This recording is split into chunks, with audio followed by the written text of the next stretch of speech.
Hi, I'm Jeremy, and welcome to this week's News from the Real World. This is a podcast where we talk about the top articles that were commented on the blog.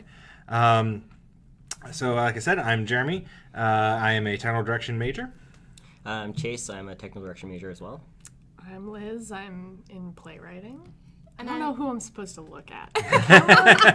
Just in general. Just look about the room. Exactly. Yeah, I won't get too paranoid about it. Not at all. Great. Sorry. I'm Allie, an SMPM grad. All right. And this week, starting off, we have an article talking about class might be invisible, but theater shouldn't ignore it. It's by Exont Magazine, and I think Adam Hughes is the one that wrote this. But he's talking about how generally only 18.2% of people who work in music, performing arts, and visual arts are from the working class. And how in our effort to be a diverse company, we tend to cast diversely and do those things that are visible to the public that are very diverse. But very rarely are we looking at the people behind the stage and who we are employing basically on the backside of the production. And those are basically, just like he said, wider than a sheet of paper is what he said, in order to classify it. And not generally always the working class, but they're working in one way, but they're not as diverse as we should be making it. If we're doing diversity, we should endeavor to do it in all aspects of our company and our productions, not just on the side that the public sees. Right. He was also mentioning how content doesn't get at the working class. Correct. Yeah. Some of the shows that he's gone to see. And then took a second to plug his own work. Yes. In the article he wrote, I too am a working playwright. Good for you, buddy. Well, he was talking about how a lot of the plays that he's seen, a lot of plays that we produce are written by middle class playwrights about working class people. It just doesn't quite ring true. But he's identifies as being from the working class, and his plays, he was saying, are written for the working class, and they aren't as popular. Yeah, that was interesting. And we had a similar conversation to this, dealing with this subject in our stage management seminar last year. And the idea that in theater you can't really be in it unless you have an alternative support system.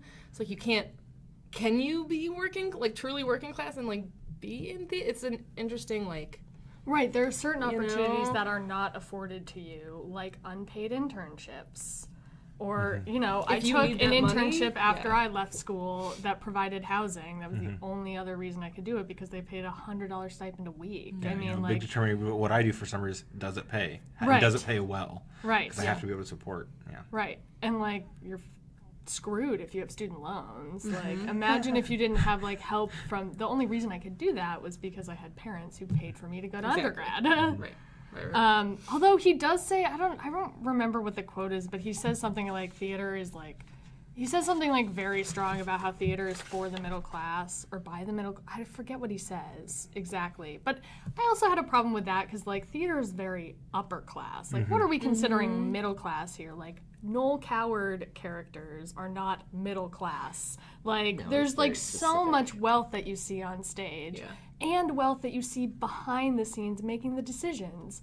So many board members of regional theaters, they have to have a required, it's a required giving amount, but it's essentially a required salary to be on the board. Correct. And listen, they make the decisions. The artistic director and the managing director can say all they want, that they're guiding the creative direction of the theater, but they're doing it at the pleasure of the board. Correct. Who are all rich. They almost exclusively. They are usually the representatives of the community, right? That are giving back to the communities. They're bankers and lawyers. Yeah, bankers, lawyers. Large manufacturers in the area or something like that. Right, totally. Yeah. Because that's a cycle, right? if you want to be truly independent and not have the financial concerns that you're not going to get very far, and you're not going to have a business, but if you follow the business model and make it a business, then you're tied to the money of it, and how do you well, not only the money, but also the time, because board members in particular have to volunteer so much of their time unpaid, and who can afford to do that? rich people. Yep. Like there's like volunteer this very their like time, yeah. there's this very insidious way in which all of these things are like tied together. We forget that money can buy time, money can buy ease. Like there's so many different ways in which money influences like what you can show on stage. Yeah. And no one wants to see. I mean, like there's like Sweat by Lynn Nottage. That shows like a working class community, but it's again, he's right in that they're not as popular. Yeah. But I think it's weird to say it's a middle class thing. Go ahead. Well, I mean, you've also got, very standard $35 tickets, and that's not really a middle class. Right. Yeah. Yeah. Maybe I'm just disillusioned about what the middle class actually is. Exactly. Right. We Not need to really disillusioned, re-examine what that means. He's also writing from the UK, right? Yeah, and which is and very also- it's different. Yeah. This is a very brief summation. I mean, it's a little more than a page. And he references Francesca, who wrote another article about theater's missing accents, about class and the representation in theater. And this is really just building upon what she had said. Right. All the dimensions in which diversity is Which called for. I honestly would be interested in going back and reading that article and digging a little bit deeper into there. Well, yeah. Right? I mean, like, to see race where in he's... England, how yeah. complicated is that? So... And like also the English accent and what's considered smart. Should do that. Yeah, that would be an interesting That would be a one. fun article. But along the same vein, it's been a long day. Lessons I've learned as a deaf actor. This is by Theater Nerds and Luke Jones, and it talks about the journey of someone competing and going, or not just competing, but going through life and show process as someone who has the disability of not being able to hear or having trouble hearing things. And then, it goes into such detail to talk about, being blamed for other people not hearing things. And like, as a deaf person, being the deaf person in the room, another non-deaf actor blaming them for missing their call or not hearing what the stage manager said. And that, to me, I'm like, how does, and it's like, it's not even a once in a rare moon occurrence. He said it's very common, It's regular, regular occurring, which I found very surprising that other people would use someone else's disability to explain away or excuse their own actions. Yeah, that's kind of implying, I feel like, that they're really conscious of it. And I'm sure someone is just like, well, I'm not the one who's screwing up. Like that's already their defense mode. So they're looking for any reason that it could be not them. And like a disability is like a very clear and easy thing to point out. Just like, well, I was paying too much attention about Brett over here. I shouldn't have said Brett. That's too much in the news. But I don't know, Connor. Stupid Connor can't hear, so I didn't hear either. It's contagious. I don't know. Yeah, how do you justify that? Like, really? It's like, oh well, I assumed that they would hear it and like then I would know to go because clearly, like, right? What? Like, I'm too hyper aware for them. I wasn't listening for myself almost, which. Totally baffling. Yeah, like this is different from what I've done before, and therefore the difference is what caused me to be different. Right, because I was perfect before. Yeah. Always made my calls before. It's like that. Does anyone remember that scene from Smash? Does anyone remember Smash the TV show? No. Okay. Smash the TV show was about. You were talking about what? We were talking about zebra cakes, which are a delicious childhood snack, before we started the podcast, and now I'm going to reference something else that is also a classic. Smash the TV show was starring CMU alum. Names again. Sarah? Well, her name is Ivy in the show. No, it's not Sarah. Megan. She's blonde. Anyway, also Catherine McPhee, and they're competing for the part of Marilyn Monroe in a new musical. It also has Grace from Will and Grace. Her name is... It's okay.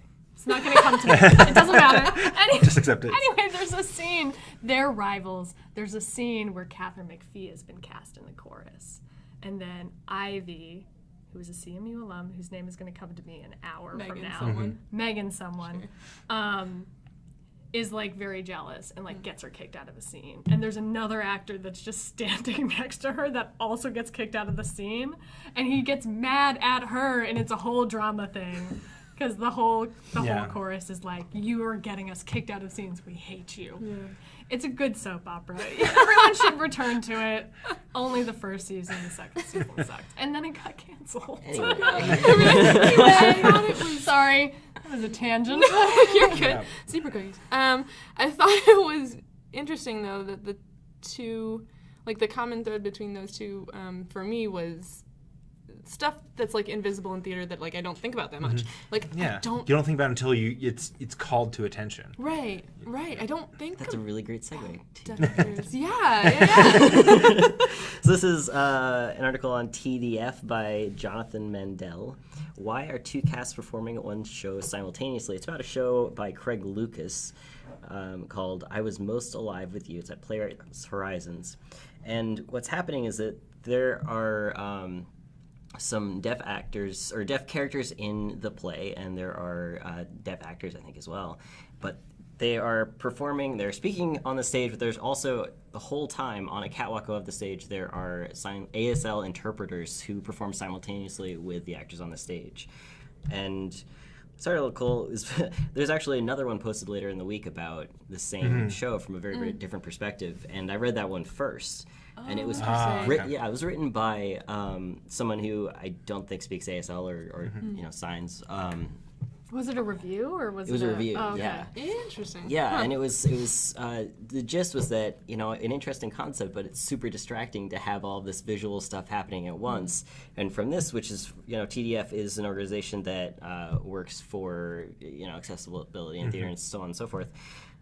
This kind of comes from the perspective of disability and of access and whatever, and it's like, look, this is what it's like. You have to process all this visual information at once. This is a really, this is what the director is going for here. And they also mention at the end that it's a work in progress, right? In this Everything. article, But right? yeah, it's So a is it developing concept. is it in previews or No, is I think it I don't think so. right? I think it's open. Right, because it would be Yeah. weird if there was a review while they're still At this looking at point, I think previews. it's open. Right. Yeah, and they say, they put the production together in less than 2 months, so it's definitely open, but they would have liked to have 10 years to work on it. Yeah. 10 years.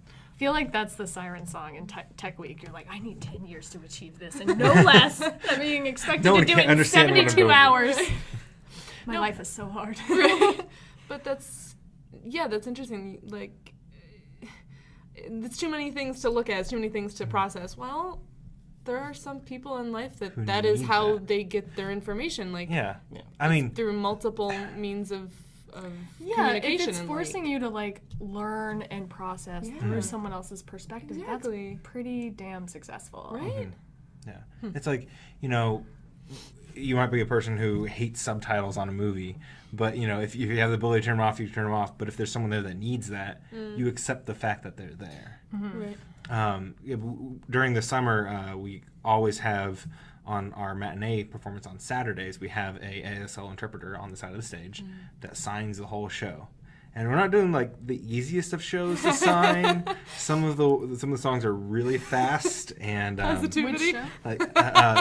positivity or I'm sorry, that's a real word. Positivity. positivity. Is the Yes, name of the song. positivity or what was the one from Pippin? Which one? The Simple Joys, the one that's super. Simple Joys is good, but also the one where he's talking about the battle plan. Can't remember the name of the song. Right? Yep. What are you talking Anyways. about? I was gonna play, so I know what he's talking about. What's the name of that? Wars of Science. Yeah, Wars of Science. But it's very similar to another song can't remember what the name of the show is, but it basically builds faster and faster and faster and faster and faster. Crazy Ex-Girlfriend? Modern Major General. Oh. Yeah. And so the song how it goes faster and faster and faster. Our ASL interpreter, she's at pretty much not every rehearsal, Almost. but a lot of them, and she memorizes the entire script and libretto because she's got to just be able to do this. Yeah, and she's memorizing it along with the cast learning the show. So it's not like she gets all these scripts in advance and has all the time to read through them. She's learning as she goes. And we had gotten complaints at some point about people, why do you have to have the light on her? It's distracting. It's calling too much attention during some of the blackouts. Are you kidding me? We just very quietly just ignore those. And even this year, we called attention to her and brought her on stage and talked about all the great work that she does, and doing our part to reinforce that. Right.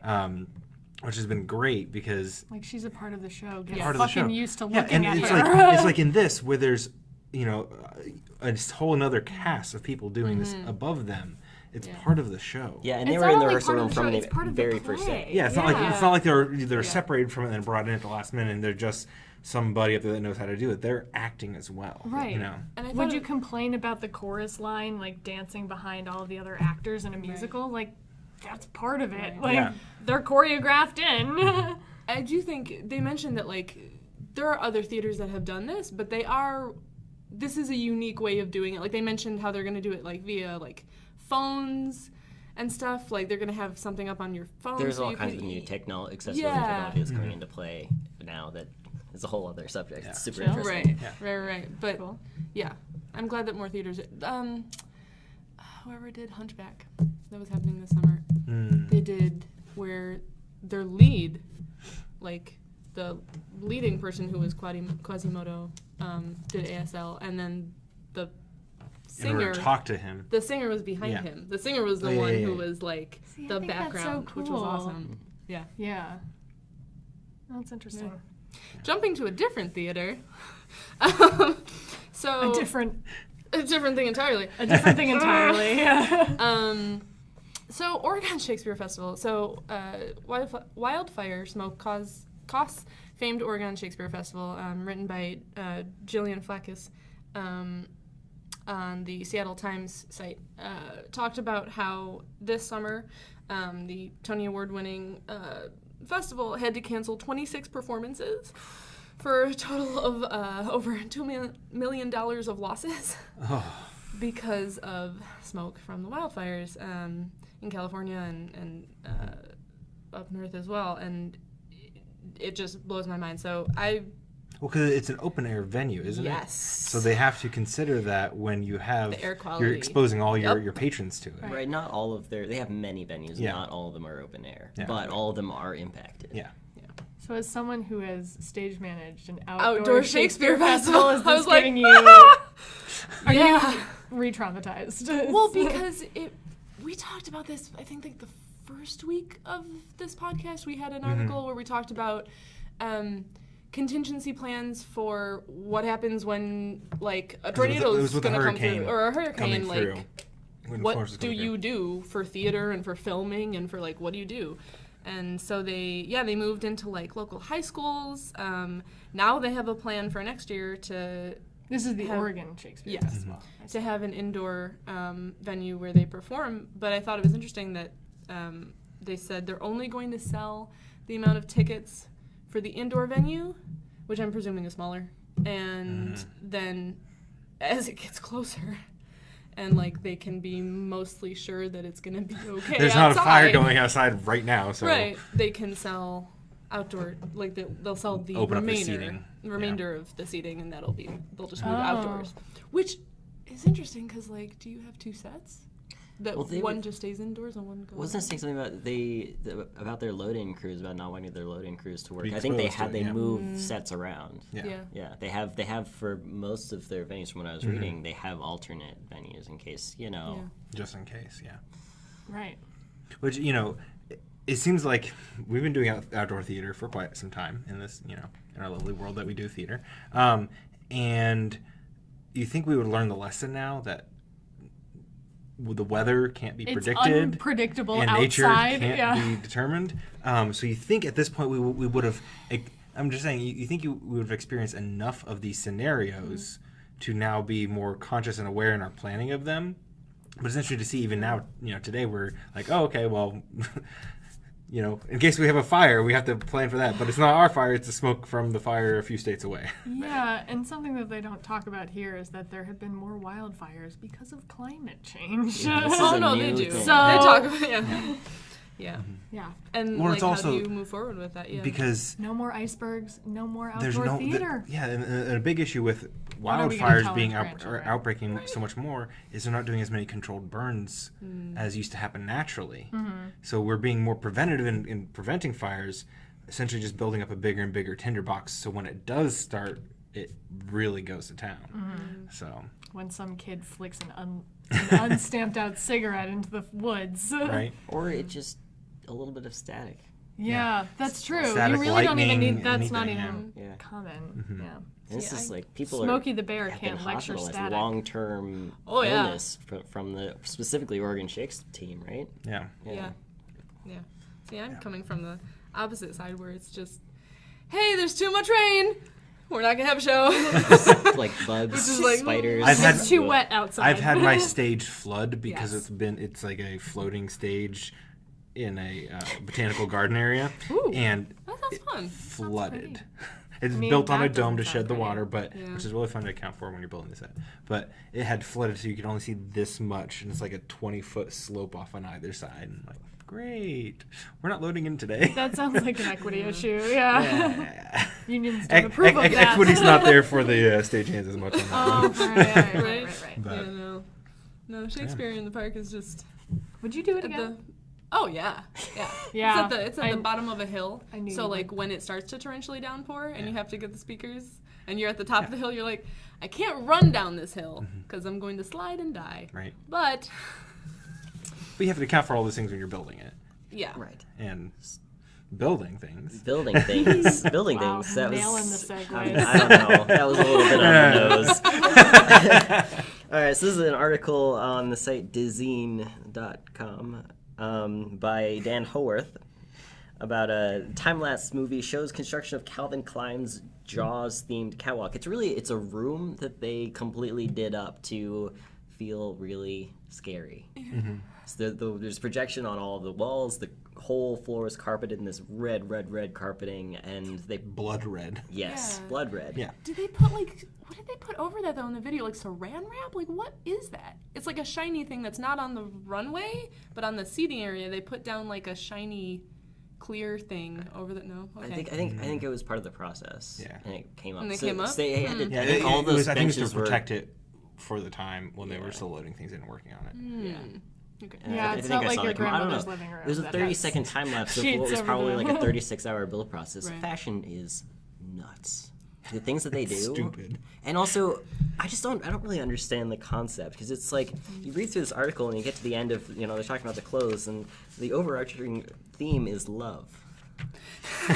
Love and Jaws. I'm not gonna lie, this one I didn't understand as much. I just don't. But Not immediately clear. Like, what? They want you to feel very uncomfortable, like you're standing in blood, surrounded by ocean, Ocean water and but it's all about love. okay, It seems like a concept got away from somebody. I saw the parallels Let's be with The real. Graduate. I did. I saw that. That's okay. And I see the parallels. Allie approves of that part, but here's where she jumps off. I see the parallels with The Graduate and Love. But I'm not getting the two worlds mixing. I don't. I think like visually it still looks cool. Yeah. damn. I mean, these people kind of look like they're wearing swimwear, I guess. But they're not. Maybe that's He's got maybe galoshes it's just on. it's the design world. It's high fashion. It doesn't always have to make sense. It just has to look cool. I guess it's not Could a world that I really anyone- understand. Picture this scene in Zoolander. Yes. Right? Probably. Yes. Yeah. Zoolander's got like a makeup chunk bitten out of his shoulder, like to show off the suit, and it's a shark skin suit. I'm writing these scenes as we speak. Zoolander 3, everyone. Jaws. Zoolander and Jaws. It's about love. Understand? It's about love. It's about love. But What is this person? the video was really cool to watch. The video is very cool. Yeah, I just wish it were longer because Yeah. I feel like it was so a little fast. more I detail, didn't really, Or from better multiple angle points, I think would have told a better story. Well, yeah, or just slow it down, just a little bit. yeah. Just, And this might be super naive, and I don't know the fashion world at all. But like, I don't know. I was kind of confused that like theatrical surroundings hadn't been used before for fashion shows. Like, doesn't feel like right? it's true. I mean, I don't think this is about the novelty of the thing. It's just about the thing. I think it's. I don't think it's as common or has been as common to make such immersive environments for the audience to be encompassed in, not just for the runway to be its own environment. Because and like I saw there was an article last year that was about a fashion show that happened in a house, and basically there was almost no room to walk, but there were seats just around the perimeter of every room, and people just walk through the rooms. That's interesting. And to parade the fashion. It's like it was a different environment. It's all about that environment being new and being interesting because it hadn't been done before like that. Immersive. Like, okay, yeah. See, if you Immersive fashion. Yeah. If you want it to be immersive fashion. They did do that in Phantom Thread, though. I'm going to point that out. Phantom Thread had a fashion show in a house, and that's very old. If you want to do immersive, they should have had the catwalk elevated. They should have had standing water in where the seats are, and then fish swimming around. I'm just saying. But someone would But then definitely somehow that's have to. stab a How's that fish going to tie to with their high love? heel. I'm just saying.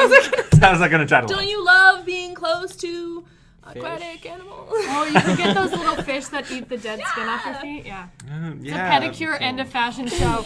And We like should there's do the that. death aspect. We should do that. Love and death. Anyway, Anywho. So getting into the speaking very of love and death, Saturday Night Live. over the top theatricality of everything. Oh my God, this is my 7 Women Part 5 of this week. This was so interesting.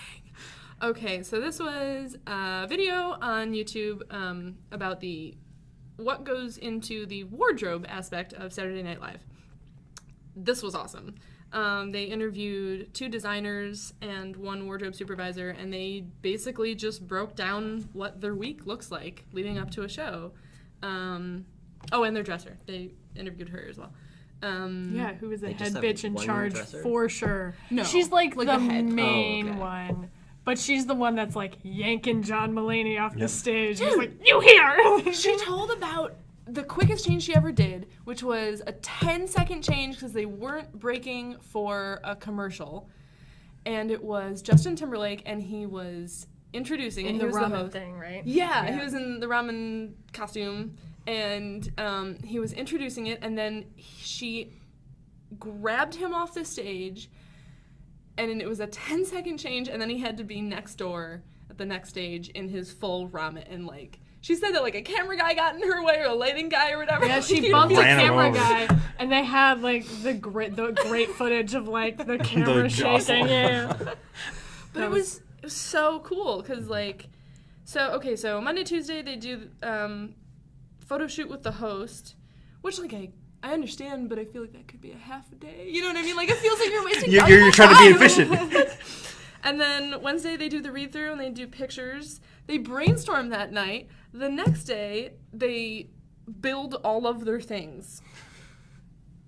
On Thursday, Including Go the team, go. Sarah Palin the jacket. Yeah. So they do production day on Thursday. They do fittings on Friday, and then they do a dress, and then the next day they do It's notes, and then Saturday. they open. They do a dress, and then everything changes, and they have to do it all over again Right. in a shorter period of time, and then it opens. It was nuts. Yeah. It was so cool. Anyway. There's a very charming Melissa McCarthy interview where she talks about when she was hosting, she did the opening skit, which is like not normally what they do because they have to do the monologue as well immediately after. So she taught, and it's like clearly the story that she tells is clearly about that same dresser whose name I'm forgetting, but I Yeah. love her and I want her to be my mom. Very endearing. Yeah. And so she talks about how she was in this sketch and she had like fake teeth in. She had like this whole crazy cat lady deal because it's Melissa McCarthy. Sure. And so basically as soon as they stopped taping the skit, they grabbed her by the like nape of the neck and like someone stuck their hand in her mouth to get pulled. the teeth out and then like shoved her out on stage where she's like monologue. It's great.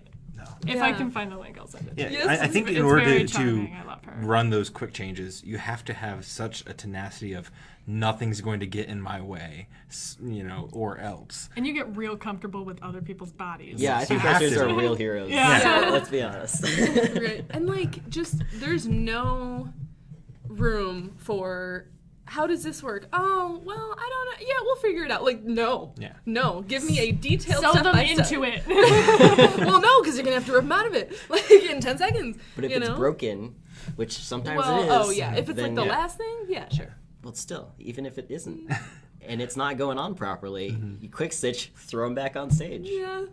I mean, I know there's plenty of times during the summer's probably the craziest time for me, where I get to experience a lot of the last minute this and that of needing to get someone in there quick change real quick, or they rip their pants on stage. I don't know how many times it happened during Guys and Dolls this summer. Like 2 people lost their pants almost good- every And it's show. not 5 like they're times. wearing skinny jeans in that show. No, Nope. but they're doing giant splits in Yeah. the airs and toe touches and things that are highly taxing on the crotch region of their of their jeans or of their pants. Sorry. Really glad we got specific about I what mean- sorry. That's where it happens. There was one Was I not curious? There was one gent who were like, he'd walk up to you and you'd be like, "Oh, he ripped his pants again." Okay. Yep. Oh Yeah. no. That's I why you're think he walking up ripped to them me. twice What's or going on with him? just during photo call. during He photo ripped them call? like 3 times.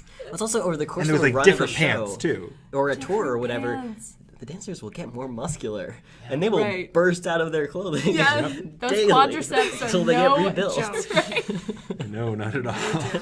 But it's just interesting to see. To me, this felt. Sorry, there's something on the table I was trying to get off and didn't happen. It felt so much more theatrical, which I guess SNL inherently is, but like than normal TV. You know, like this is because of the a condensed theatrical time change. frame that they're working on. I think it makes it easier to relate to our world of something temporary, something quick, not necessarily able to go back and edit or reshoot something Well, it's because live, it didn't work yeah, great. because it's a live performance, which is like it's a sport. And it also interesting that the dresser said that like the first time someone is on the show, it kind of throws them, which is like, oh yeah, I wonder, not in like a bad way, but then it makes me wonder how long it has been, or if that person has ever done theater before. You know, Or 'cause- what level of theater? Because Yeah. even you can go do summer stock somewhere, almost anywhere, and then go to a new place, and then all of a sudden that tempo is so vastly different than what you're used to. You're scrambling to get up to speed of like, okay, you do what? You do it how Right. quickly? Yeah. Or if you do like a straight play, Yeah. and like you can make a dramatic pause last forever. Like Your first night in the space is a full run through that you do with orchestra, no stops. right. PCLO, crazy. But Yeah. yeah. Just very interesting. Yeah. Speaking of, I don't have a segue for this. I was gonna say something terrible, like speaking of talking about the way people are dressed. Me too. Oh. That's the segue. Oh, I got some groans. It's not great. It's a slightly Hashtag- darker tone of Listen, our we're podcast. shifting down. We're shifting down real hard. Yep.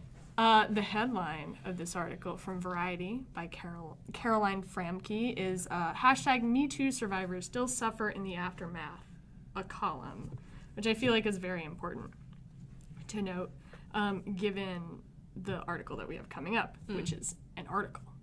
The things are different, and there's one that you should be more, I don't know, you should not be so sloppy with. But this is not the sloppy one. This article Feelings is... are had. Listen, I said I was it was gonna coming. Anyway, this article, or this column rather, is talking about the impact of what it took for survivors to come out, to like be public about their accusations, which like this movement very much demands, the way that we talk about sexual assault and harassment in the world that we live in. Just like it demands that you be public about something in the way that you wouldn't have to be public about like a burglary or any other kind of assault. You could be an anonymous person who was like, Cardi B punched me in the face. Like, you don't have to like put yourself out there in the same way and be tested, which is totally what has happened to. I mean, she talks to people who talked about James Franco and witnessed him sexually harassing women, Louis C.K., Matt Lauer, Jeffrey Tambor. Like, she mentions all these names that just happened in the last, year? Maybe 2 max, yeah. It's felt like a decade, but a year. And I don't know, I found this column to be really thoughtfully written, especially when they get to the part where it's like totally a lose-lose situation. Either you stay silent about something that has happened to you or that you have witnessed that is wrong, totally wrong, and disempowering people. And like when they don't, there have been a ton of articles about this where people like bemoan the fact that Louis C.K. is not in the comedy community anymore. It's like, well, what could have, he harassed female comedians. Yeah. They could have been, they're probably just as funny or funnier, wild that thought, than him, and then they were completely pushed out of the industry by him and his harassment. And now, they're not getting jobs, and guess who's getting back up on stage without announcing it? Non-consensually performing for people, Louis C.K. So again, they talk about, like, Rebecca Corey is the comedian who wrote for Vulture and said it was a lose-lose situation because, like, either it's hell to speak out or it's hell to, like, not speak out at all. Anyway. Yeah. What's going on outside? Sorry. Okay. I was very much paying attention, but I was also very confused for a second. Yeah. Men misbehaving. Yeah, there's also this super painful backlash of people who are saying that all of these people are coming forward are lying. You have to exist in the public sphere, and it is totally, people like set out to make it totally hell for you to exist in the public sphere. Like on Twitter, people like camp out in their mentions telling them that they wish they would die. Yeah, we had an article last week, or a series of audio clips, I guess you would say, audio like interviews of women who had come forward. And it's like, how are you going to tell me that someone's career is more important than someone else's, and or someone's life, and or someone's like security, and being comfortable, and not. The one who was talking last week said she was a camera operator, and she said that every time she looks at a call sheet, she's afraid that she's going to see that person's name. And she like knows that someday it's going to happen. Right. And it's like, how do you, maybe these women were so much funnier and could have been like amazing. Right.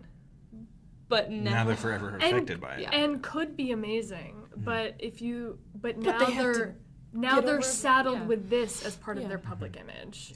In a way that like Alyssa Milano, is she getting jobs? Is she getting acting jobs off of this? After coming out and accusing Weinstein, which she had been doing for a long time before this like blew up. Yeah. No, she's not. Even the women who are like still have a certain amount of fame separate from this have to like deal with this baggage now.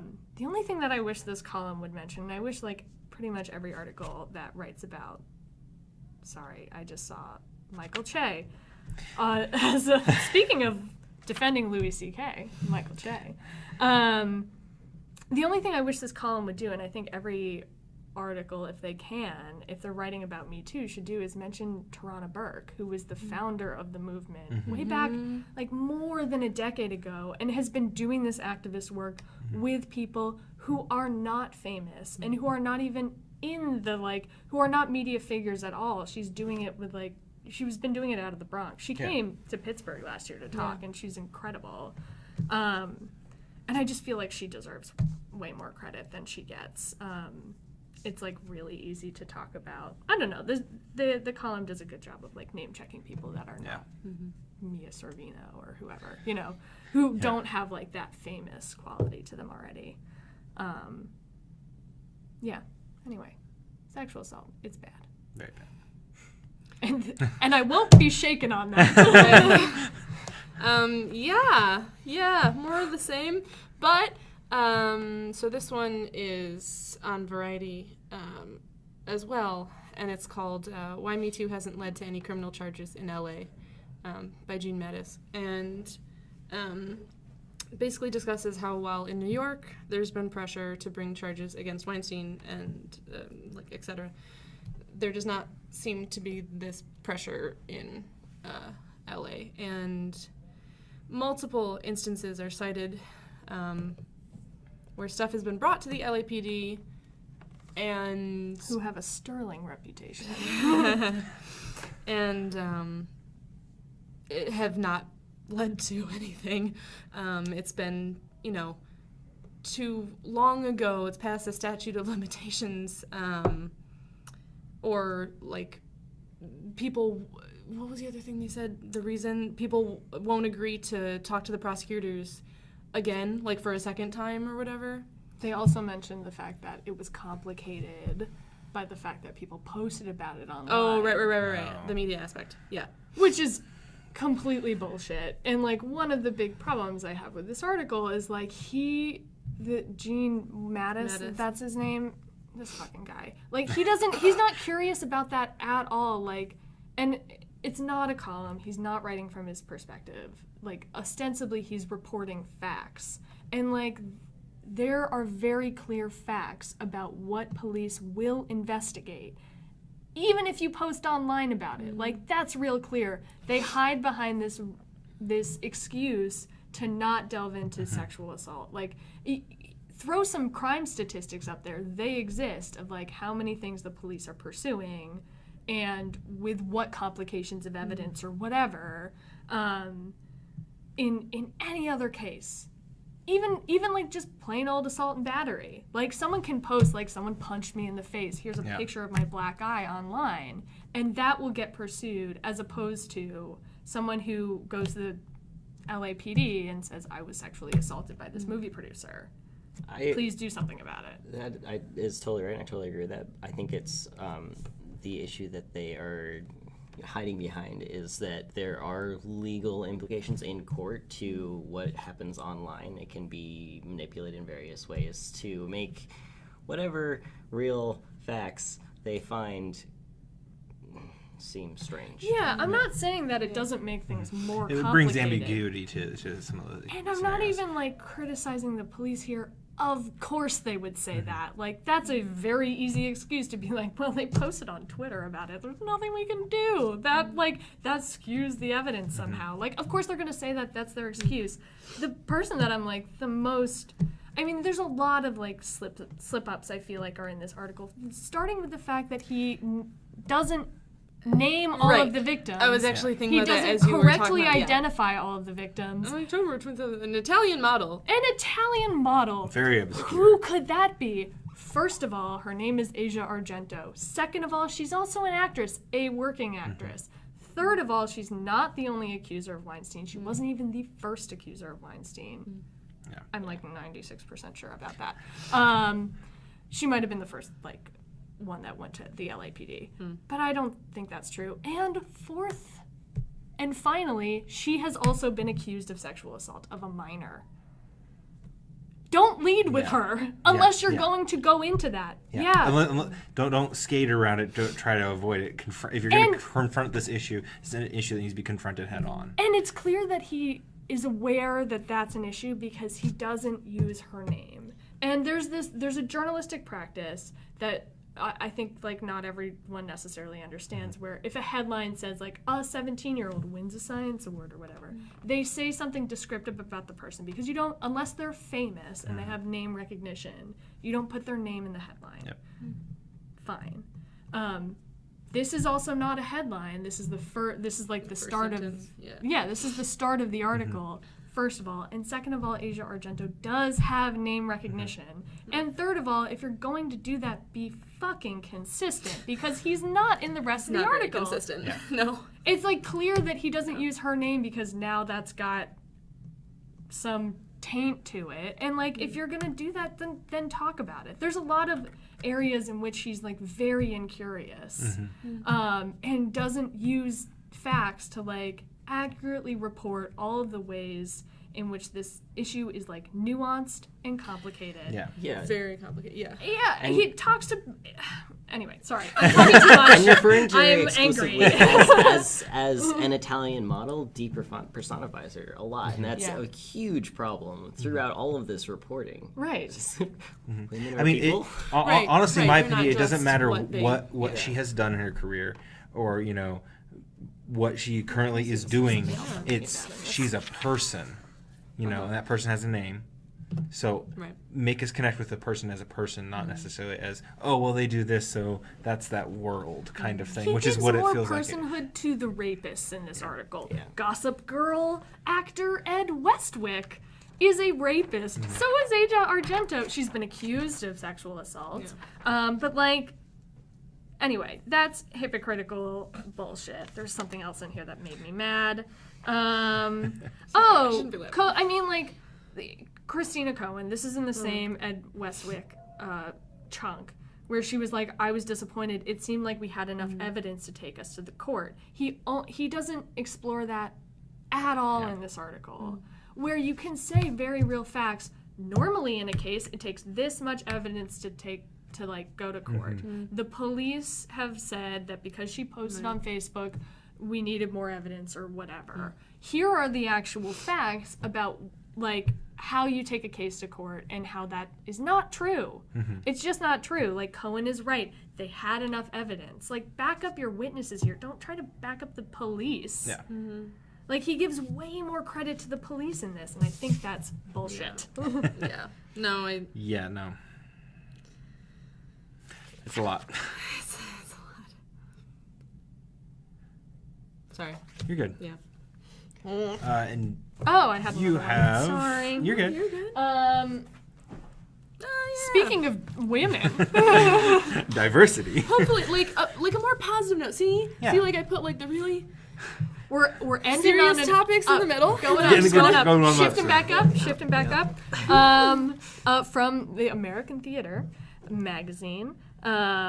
This year's gender and period count, the best numbers yet. This headline originally very much confused me about period, but Yeah. they do explain. In Context. context, I was not.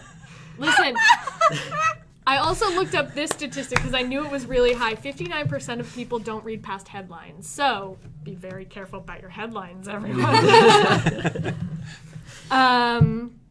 Anyway, I read past this headline. It's a tally of this past season, and I think when they say this season, they mean 2018 or 2017, the calendar year, right? They don't quite explain it. They don't clarify it very well. Unless it's the typical 17, 18 18 season. Yeah, I think theater it's season. Well, but 17, so many theaters do seasons differently. Yeah, some of I think it's stuck enough in the average, though, that it's still the 17-18. Oh, okay. Season. Yeah. All right. So this past season, they did a tally of the top 10 and top 20 most produced plays, and essentially did a breakdown of how many of the playwrights were women. How many did they talk about content as well? About how many were? No. They just talked about who wrote them, which included I looked at the list, and it was Dominique Morisseau got produced a lot, which is also a woman of color. So they were just talking about how gender parity is getting better. Yeah. Slow and steady improvement. It's still improvement. Yeah. Something that I don't remember if it gets. I mean, they kind of talk about getting to that. They talk a lot about percentages. They, as the chart shows, plays authored by men constitute 57% of all productions. So almost at 50-50. We're getting Right? there. We're It's getting not, there. though, because it's not 50 male and 50 female. Yeah. Right, there are some Co-written. co-written ones. Which is even still That's right. So it's 30% female authors. There's some co-written ones in there, and they talk about how it's a little complicated because they do revivals, right? Annie Baker did that revival of Chekhov, Uncle Vanya. Uncle Vanya. It's right there. I could have looked. Pulled it out of my brain instead. And so something that they don't, I think, address in here is how are we gonna, once we get to totally 50-50, are we done working on this? No, I would say we have a lot of years of theater to make up for. Yeah, when you look at the chart of what else is happening. I love They use a peace sign for co-written. They use like the little male symbol and the little female symbol, and then like for co-written when it's a mixed gender, Well, it's peace. Would have been a little misleading to put like the trans symbol on it. I guess. Could Well, cause I'm not. confusion. Listen, we I mean, could do the headline's already confusing enough, apparently. Do we have to? But does it have to be male-female symbols? Could it just be like men are squares and women are triangle? I don't know. What? I'm not going to tell the graphic designer. The face you were making. Yes, men are squares and women are triangles. What? I Are you don't saying know. I look like a triangle? This is rapidly going off the rails. Anyways. No. Anyways, I did have a kind of a I know. tangential I'm question. Facebook friends with one of the playwrights who's on the Really? most. Oh. Yeah, Kate Hamill, who is getting produced at Pittsburgh Public. Nice. Yeah. Oh, cool. Pride and Prejudice. Well, I was talking about this with someone the other day about why Lauren Gunderson and like The Revolutionists, which is at City Theater now, why that's like the perfect play for regional theaters, and why Pride and Prejudice is kind of the perfect play as well because they're by women, about women, which makes theaters feel real good. They're sort of vaguely political. Which also makes you feel real good. Like they're and they're funny. Yeah. People don't want to be depressed. Theater audiences don't want to be There's enough depressed. depressing I things love right being now. depressed. Yeah, So we want to be removed from the world that we're sat in all the Right. time. So Right. we want to be able to spend our they want to laugh. day to day. Yeah. People want to laugh when they go to the theater, and so yeah. Lauren Gunderson. Was she number one? Who was number one? No. Lucas Nath was number one. I don't know why I'm looking at it. Wasn't on here. It was on a separate article. I'm just having this conversation with myself now. I think Lucas Nath was number one. And I think he got to number one because a lot of people did A Doll's House Part 2. Yes. Also about a woman. So a lot of women's stories on stage. Yeah. Which is good. Which is great. Progress is progress. All right, and then in our last article is by the fastcompany.com, and it's by Art Markman. Questions asked prospective employers. And I found this really fascinating being someone that does a lot of hiring for my summer stock. It's not full season, so it's a little bit different. But, asking the questions, how am I going to be able to grow in this company? How am I going to be able to learn more? And, how can I trust that this company is going to follow through on these things? And how can I learn to, grow to trust the company that I work for? Grow to trust. Yeah. Grow in You your don't trust trusting. right away. Yeah, Yeah. correct. You never trust them right off. But, Employers want to take advantage of you. it's being mindful of that and how you can the questions to ask and how to ask them and digging into the reasoning behind them, but basically like to learn what opportunities will I be afforded to learn new things or go out and do new trainings, that continuing education aspect that is becoming more and more prevalent in our industry, at least, of, I want to work for you, but I don't want to also become stale in my knowledge. So fighting for those opportunities to continue to grow. I don't want to be underpaid and bored. Correct. Or I don't want to be underpaid and then when I leave here be even less paid because I'm no longer current with technology.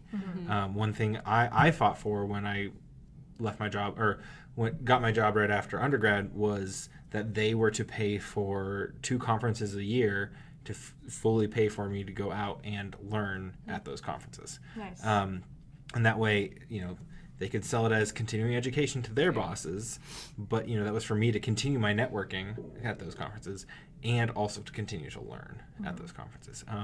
How did you phrase that when you were negotiating that? Because that's something that I wish that this did was like to give more people the language to Like how talk to about say it. it. Because to straight up say how can I trust this company? Like that's a very the trust aggressive is and very weird. hard. Right. So what are the because I feel like there's got to be more of a script that's better to talk to employers about, particularly employers that are in theater. Because I think everyone can there's a certain unspoken sort of set of rules about how we can talk about our jobs. Yeah. So in production personnel management class that we're taking now, we're doing an assignment, a hiring packet assignment, and we're pretending that we're the employers and we're vetting people, and we have to write up a phone interview script. And it might not actually be a bad idea to do that as the interviewing employee too. Like, write up an actual script so that you don't have to do it on the fly. Well, Yeah, and be like, oh, this sounds weird, and it sounds like I'm not interested in this position, and I'm actually just interested in like jumping this position to get higher. yeah. Whereas if you say, what are the opportunities to grow, like to learn, if you phrase it a certain way. So I actually think that Yeah, how having a specific script were for you that when you asked about the conferences? When I had asked them, it was like, and I was said, yeah, and I feel was continuing off of our current negotiation that we're talking about. Was this after you got the job? I got the job offer. Okay. So then I got the job offer, and this is basically my rebuttal is saying, okay, some criteria, blah, blah, blah. And then I'd say, and also I would really like it if, as a continuing education aspect, you can pay or, compensate me for my time to go to these 2 conferences as, and the key there is to make sure that the conferences or the things that you're wanting to go do pay back into the position you're currently in. Right. This is like They the can't be knowledge unrelated. I'll bring back. Correct. Yeah, I'll it's not bring just back- for me, it'll be for you guys as well. And I think that, one of those things is I was in a professional prep class at the time because I was, my final year of undergrad. And we do all those different types of interviews. We do an in-person interview with like one-on-one. We do these are all mock interviews with a giant committee group of people, large presentation there, Skype video call, and then a phone call interview. Do they like fake the Skype call going like blurry, and then you have to improvise? They they it's prepare a you little for bit every different. It's a situation? little bit different for each person because they do let technology do what technology needs to do, or with a group they bring in professional theater people from the community, fill out the conference room. So these are all bigwigs in the local city that are in the room. So it does there are some feel stakes. there's some stakes there, and they also do put a little bit like, hey, you should talk in this way or ask these questions. But yeah, it's just general things like that. And one of those things was creating a script for those phone call conversations that was really useful as the person wanting the job. Because whenever they ask, do you have any questions? Saying no at the time can be true, but sometimes it's always good to have one or two prepared that like, okay, yeah, this one just as filler while you're still processing all the information they've given you. Because like that can you trust question is not one that you're necessarily going to ask yourself before you get the job. That might be one that you're asking yourself in the job of like, or you find out the answer a little too late. Yeah. Of like, but that's one of those things you constantly want to evaluate yourself for of like, can I trust, is this a place where I feel comfortable? Can I trust these people? Right. Kind of thing. So, anyways, How did you find out too late? We're not discussing this. Okay. That's our articles for the week. Off mic. Thank you for joining us for this week's podcast of News from the Real World. Thank you. Bye.